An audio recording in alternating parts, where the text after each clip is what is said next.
Donc pour cela, on va commencer premièrement dans Kalata Doubiset. Kalata Doubiset, en gros, qui veut dire le livre d'Enoch.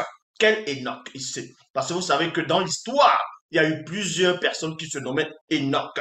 Mais nous ne parlons pas Enoch du fils de Caïn, selon les Bibles classiques, mais nous allons parler de celui de celui qui a été transporté par-delà les cieux visibles spirituellement. Donc Enoch, premièrement, qui veut dire initié et en même temps baptisé.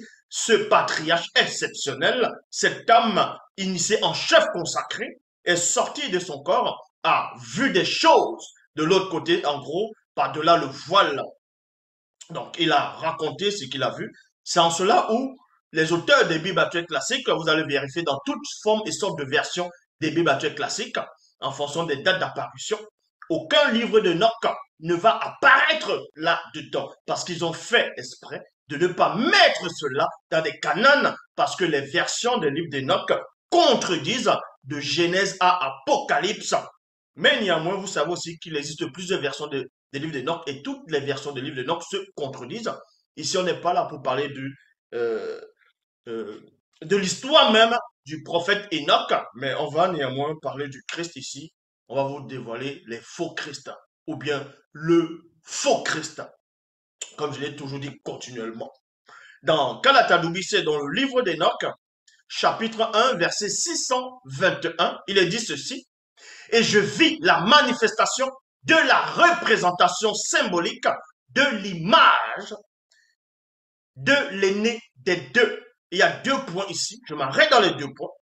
Celui qu'on va appeler Doubisset, qui veut dire initié, en même temps baptisé, lors de son voyage hautement spirituel, il voyait des choses que certains ne pourront pénétrer. Et pendant cette pénétration dans la vision, il a vu l'image symbolique de l'aîné des deux, qui à un moment donné va se manifester dans le visible, et vous allez le connaître sur la personne du Christ. Donc ils ont usurpé le titre du vrai Christ de l'Afrique ancestrale, et ensuite ils ont formé ce qu'on va appeler Jésus-Christ, Jésus de Nazareth, et aussi en fonction des ce même personnage qu'ils vont inventer, en fonction des civilisations, des époques, des siècles, il va porter plusieurs noms. Mais le nom que vous connaissez à cette époque actuellement, qui est votre présent, mais cette réalité est le passé, étant le passé, cette personne est connue sous le nom de Yoshua Amashia, ou bien Jésus-Christ, Jésus de Nazareth, Jésus fils de Marie, Issa, ainsi de suite. Mais ce Jésus, on va vous démontrer ici que c'est un faux Christ.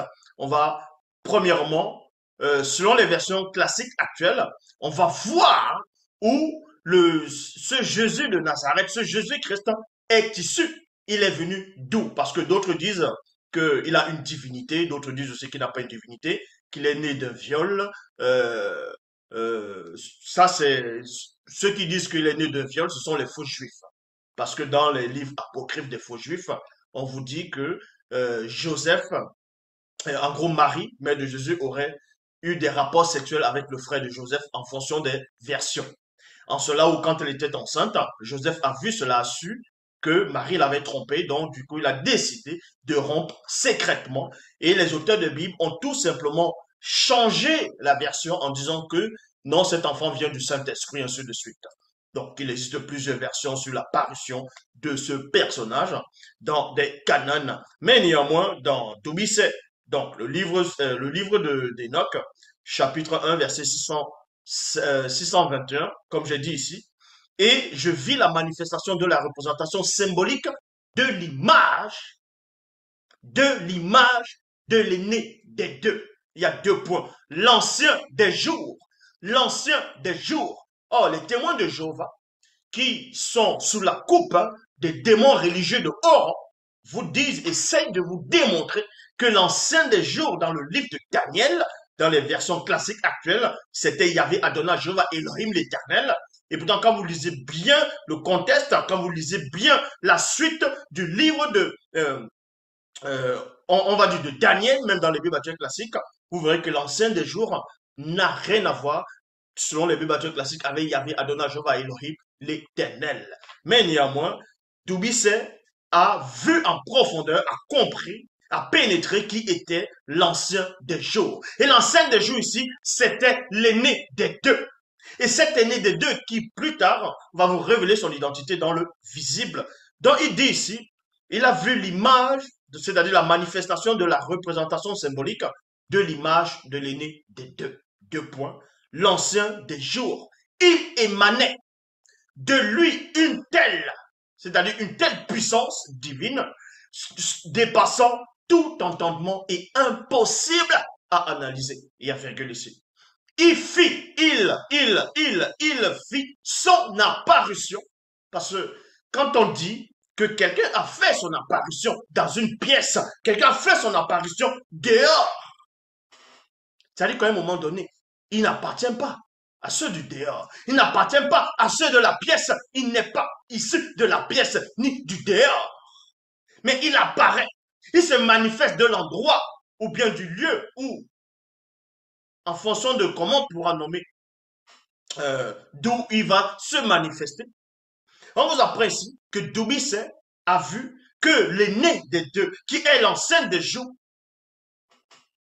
a fait son apparition dans le grand ordre des choses. Il y a virgule ici. Et le grand ordre des choses, c'est quoi réellement? C'est équivalent à quoi dans les versions classiques actuelles? Le grand ordre des choses, je dis bien équivalent, ça ne veut pas dire que c'est exactement ça. Dans les versions classiques, c'est ce qu'on va appeler, on va dire, le royaume des cieux. C'est ce qu'on va appeler le royaume des cieux. Mais on vous dit ici que le vrai Christ, donc avant de se manifester dans le visible, lui, il se manifeste premièrement dans le grand ordre des choses. Donc, il veut dire la réalité spirituelle. Il se manifeste dans la réalité spirituelle. Avant sa manifestation de la réalité spirituelle, il n'était pas dans le monde spirituel. Et à cette époque, à cet instant, quoique le temps n'existait pas à cette époque-là, néanmoins, de cet instant, le monde visible, les univers, en gros, les multivers n'existaient pas encore. La création actuelle telle que vous voyez n'existait pas. C'était uniquement le monde spirituel. Et dans le monde spirituel, il y avait plusieurs réalités. Et on vous dit ici que l'aîné des deux va se manifester, va pénétrer, va entrer dans le grand ordre des choses. Parce qu'il n'est pas issu du grand ordre des choses. Et on vous dit ici, il s'émanait hors de la non-existence. Ça dit qu'il vient d'où? Il vient hors de la non-existence. Hors de la non-existence. Quand on dit la non-existence, c'est l'absence de l'existence. De toute forme de sorte d'existence. Donc il s'émane en dehors même de la non-existence. C'est-à-dire que le monde spirituel ne peut pénétrer dans la non-existence. Parce que le monde spirituel, le grand ordre des choses, ou ce que les gens vont appeler le royaume des cieux, la création, elle est maintenue, elle est manifestée dans la création, dans l'existence, si vous voulez. Mais hors de la, c'est-à-dire hors de l'existence, c'est ce qu'on appelle la non-existence. Et maintenant, on va aussi dire hors de la non-existence. Donc là où l'aîné des deux se manifeste, là où il est issu, ce n'est pas un endroit, ce n'est pas un lieu. Si ce n'est pas un endroit, si ce n'est pas un lieu, forcément, on doit nommer d'où il était manifesté, pas d'où il vient, mais il sort de la non-existence, hors de la non-existence.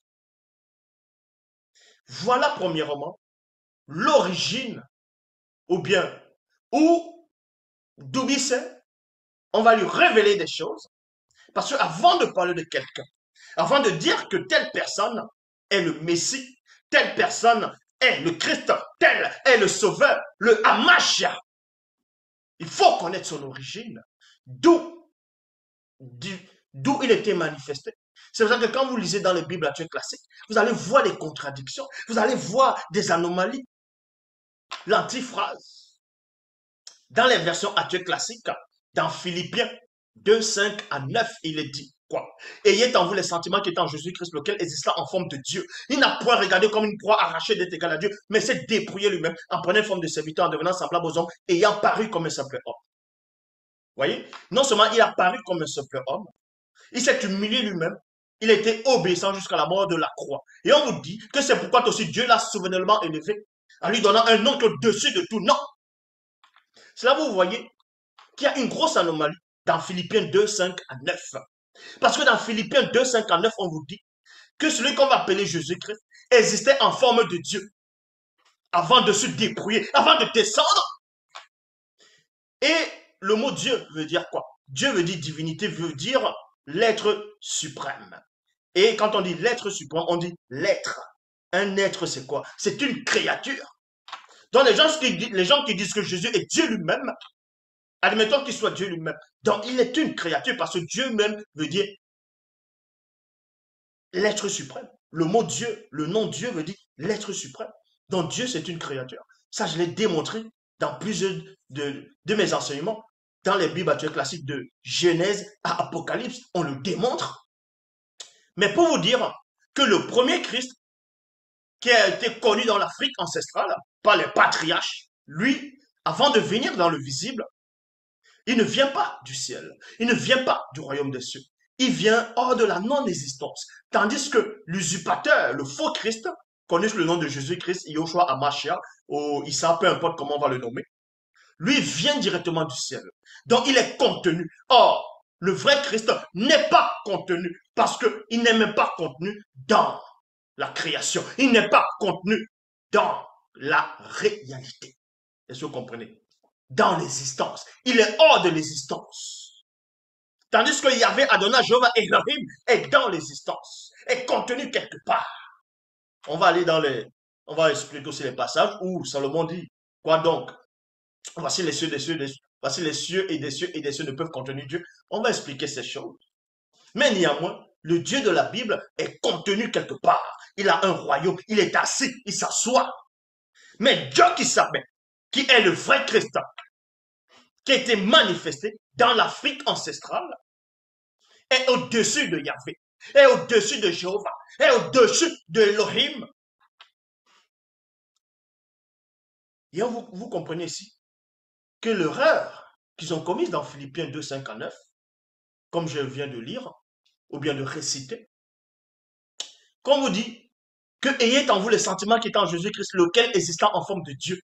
Dans d'autres versions, on dit en forme de divinité. Il n'a point regardé comme une proie arrachée d'être égal à Dieu, mais s'est dépouillé lui-même. Il s'est dépouillé où? À partir du ciel, à partir d'un endroit où Dieu se trouvait, selon les Bibles actuelles classiques. C'est pour cela qu'on va dans Jean chapitre 6, dans les versions classiques, dans Jean 6, 38, il est dit ceci, oui, je suis descendu du ciel. Donc, le Jésus de la Bible actuelle classique lui-même confirme que lui, il est descendu du ciel. Donc, le ciel, c'est quoi? C'est un endroit, c'est un lieu qui est contenu dans l'existence, dans la création. Donc, votre soi-disant sauveur est contenu déjà. Parce que avant de descendre, c'était un esprit. Ben oui, avant de descendre, il était esprit. Puisque, selon les Bibles actuelles classiques dans Jean 4, 24, on vous dit que Dieu est esprit. Que Dieu est esprit. Donc, le soi-disant Jésus avant de descendre, il est aussi esprit. Or, Dieu qui savait qui est le vrai Christ est hors de la condition de l'esprit. Il est supérieur à la divinité.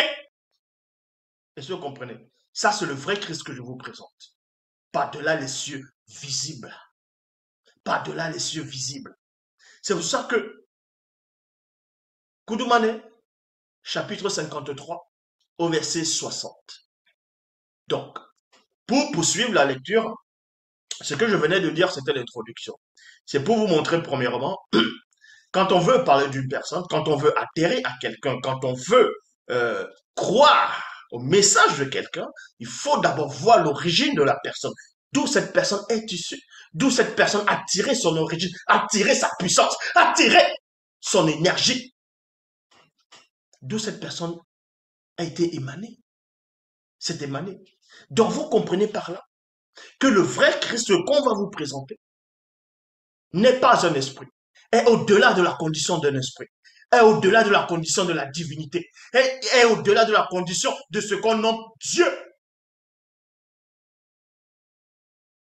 Or, le Christ que vous avez accepté, votre soi-disant sauveur, qui n'a pas existé avant de descendre selon les Bibles classiques, est déjà contenu dans le ciel en tant qu'esprit, est déjà dans le ciel.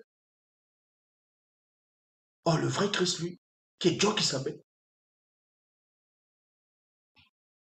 avant de se débrouiller, il était déjà hors du ciel, hors de la création. Eh oui, parce que hors de la non-existence, c'est l'absence de la création. Est-ce que vous comprenez?